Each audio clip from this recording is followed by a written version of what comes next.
The first industrial revolution began in Great Britain after 1750.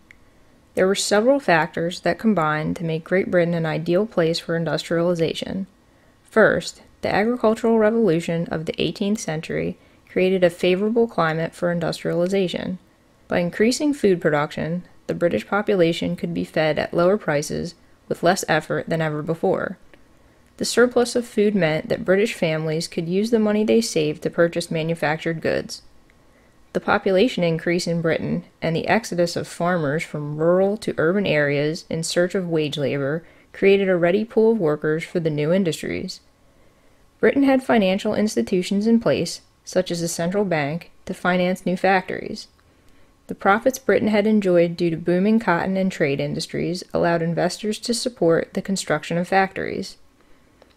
British entrepreneurs interested in taking risks to make profits were leading the charge of industrialization. The English revolutions of the 17th century had fostered a spirit of economic prosperity.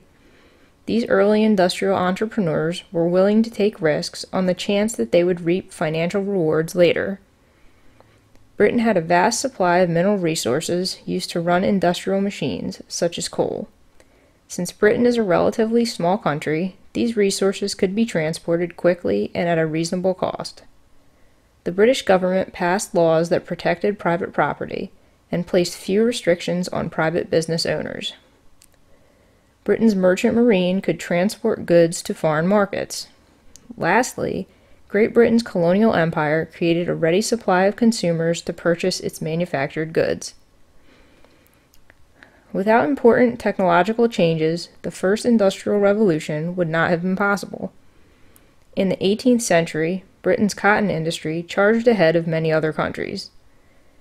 With James Hargreaves' invention of the spinning jenny in 1764, yarn could be produced in greater quantities. In 1787, Edmund Cartwright's power loom revolutionized the speed of cloth weaving. In the 1760s, the steam engine, developed by James Watt, further transformed the cotton industry. Unlike early devices powered exclusively by water, these steam engines were powered by coal. This meant that factories no longer needed to be located next to sources of water. Another change occurred in the production of iron. During the early 18th century, a new method of smelting iron by using coke or cork was introduced. Since the coke could heat iron more quickly than charcoal, production rates increased. This iron was instrumental in creating industrial machinery and railroad lines. During the 18th century, British entrepreneurs sought an efficient system of transportation. Recognizing the need to move goods and resources, new networks of canals and roads were built beginning in 1760. However, railroads quickly surpassed other modes of transportation. As early as 1700, wooden railroad tracks were being replaced by iron ones. Before the invention of the steam engine, railroad cars were moved by horsepower. In 1804, Richard Trevithick developed the first working steam-powered locomotive. First tested in Wales, Trevithick's locomotive ran at 5 miles per hour. In 1829, George Stephenson's rocket locomotive ran at 16 miles per hour.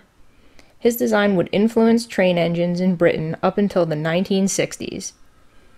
The British system of railroad tracks more than doubled from 1840 to 1850. The success of the railroad industry had several effects on the first industrial revolution. The need for coal to power the trains and iron for tracks and engines led to profit in those two industries. New middle-class investors placed their money in joint stock companies. Railroad construction created many new jobs. And the lower cost of transporting goods decreased consumer prices and increased profit margins for industries. Several factors caused continental Europe to fall behind Britain in industrial production. A lack of efficient transportation systems, customs barriers and tolls, guild restrictions, and a general business attitude that stressed safety and thrift rather than risk-taking.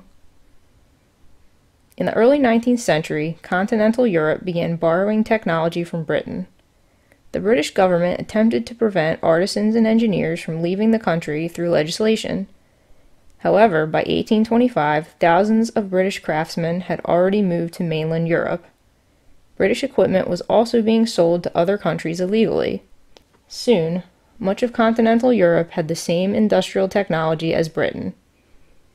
Belgium, Germany, and France were the first countries to make advances in industrialization that rivaled Britain.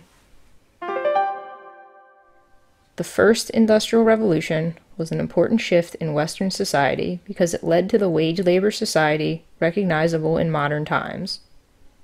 Beginning in Britain around 1750, the way to industrialization was paved by the agricultural revolution of the 18th century, favorable financial institutes, advances in transportation, a ready supply of mineral resources, legislation favorable to private property, a vast colonial market, a merchant marine capable of transporting goods, a ready supply of workers who had moved from the country to urban areas in search of work, and new technology such as the high-powered steam locomotive.